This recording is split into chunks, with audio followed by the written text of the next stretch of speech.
ቤተክርስቲያን በሰንበት ትምህርት ቤቶች ማደራጃ መምሪያ ማህበረ ቅዱሳን የሩቅ ምስራቅ ግንኙነት ጣቢያ ተዘጋጅቶ የሚቀርብ የዕለቱ ስንክሳር መርሃ ግብር ነው። በስመ አብ ወወልድ ወመንፈስ ቅዱስ አሐዱ አምላክ አሜን። ስንክሳር ዘወርኀ ግንቦት። ቅዱስ ናትናኤል ሐዋርያ። ቀናተኛው ስምዖን። አንድ አምላክ በሚሆን በአብ በወልድ በመንፈስ ቅዱስ ስም ግንቦት 15 በዚች ቀን 12ቱ አንዱ ሐዋርያ ስምዖን ምስክር ሆኖ አረፈ። እርሱም ናትናኤል ተብሎ ይጠራል። በገሊላ አውራጃ የቃና ሰው ነው። የኦሪትና የነቢያትንም መጽሐፍ ተምሮ ያወቀ ነው።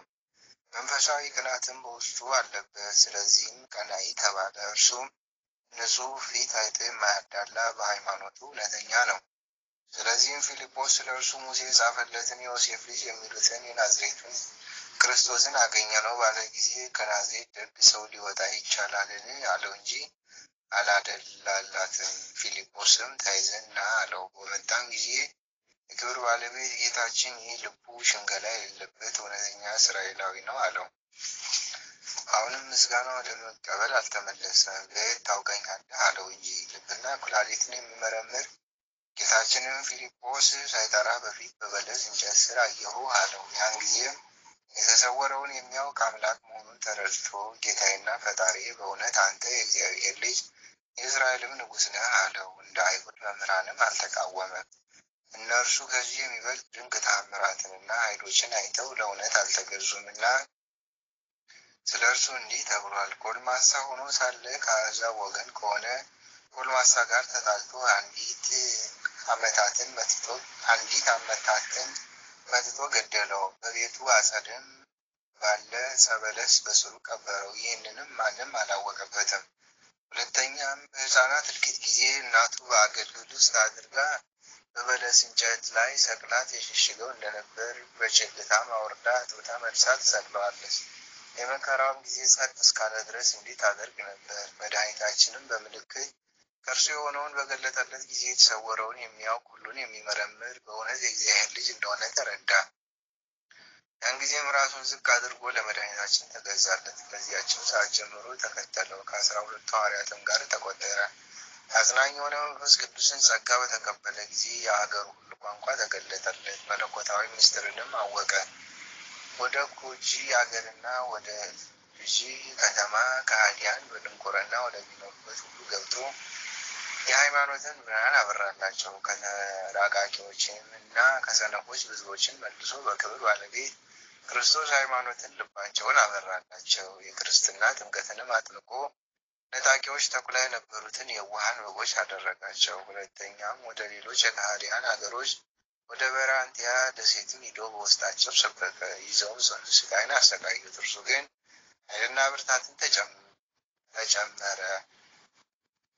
በእግዚአብሔርም ኃይል ሙታንን አስነሳ። እንዲያጠምቃቸውም ለመኑት። የክርስትና ጥምቀትንም አጠመቃቸው። ብዙ ዘመንም ኖረ።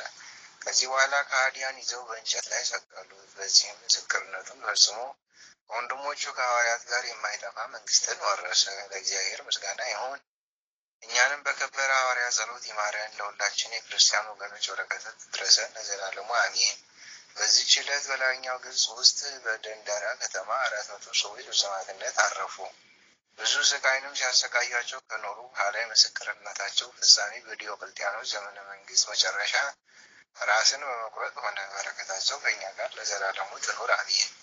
በዚህችም ዕለት የባህታዊ ሚናስ ዲያቆንና የአባ ሀርበጥላኪያ ሰማዕታት የሆኑ የኤስድሮስም ማህበር የሆኑ ቀርጢኖስና ሚስቱ መታሰቢያቸው ነው። በረከታቸው ከእኛ ጋር ለዘላለሙ ትኑር አሜን። ግንቦት 15 ቀን የሚከበሩ ዓመታዊ ቅዱሳን በዓላት፦ ቅዱስ ናትናኤል ሐዋርያ፣ ቀናተኛው ስምዖን፣ ቅዱስ ሚናስ ባህታዊ፣ ቅዱስ ቀርጢኖስ ሰማዕት፣ 400 ቅዱሳን ሰማዕታት። ወርኃዊ በዓላት፦ ቅዱስ ቂርቆስና እናቱ ኢየሉጣ፣ ቅዱስ ኤፍሬም ሶርያዊ አፈ በረከት፣ ቅዱስ ሚናስ ግብፃዊ፣ ቅድስት እንባበሪና፣ ቅድስት ክርስቲና።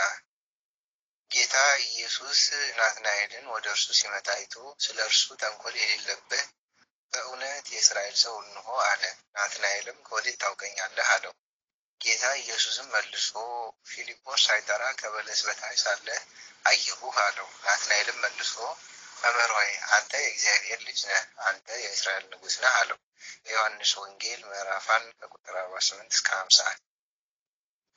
ጌታ ሆይ ከብልጽግናቸው ብዛት የተነሳ ብዙ ካገቡት ይልቅ የድሃይቱን አነስተኛ መባ እንደተቀበልክ ለሁል ጊዜ የሚያገለግሉ አእላፍ መላእክትን እያሳሰብ በችግሬ ጊዜ የማቀርብልህን ምስጋና ተቀበል። እናንተም ቅዱሳን ነቢያት፣ የወንጌል ሰባኪያን ሐዋርያት፣ ሰማዕታትና ጻድቃን፣ ትጉሃን መላእክት፣ ፍጹማን ደናግል እንዲሁም ደጋጎች መነኮሳት ሆይ ልጅ አዋቂ ሳይለይ የምንሰበሰብበትን የጉባኤ ቦታ ባርኩ። ይህንን መጽሐፍ ወረቀት አዘጋጅቶ ብራና ዳምጦ የጻፈውና ያጻፈውን ከግዕዝ ወደ አማርኛ የተረጎመውን ቃለ ንባቡን በእርጋታ መንፈስና በተመስጦ ሕሊና ያዳመጠ በደለኛን ሁሉ የምታስምር የጌታ እናቱ ማርያም ጸሎት ኢየሱስ ክርስቶስ በአንድነት ይማረን። ወስብሐት ለእግዚአብሔር ወለወላዲቱ ድንግል ወለመስቀሉ ክቡር አሜን።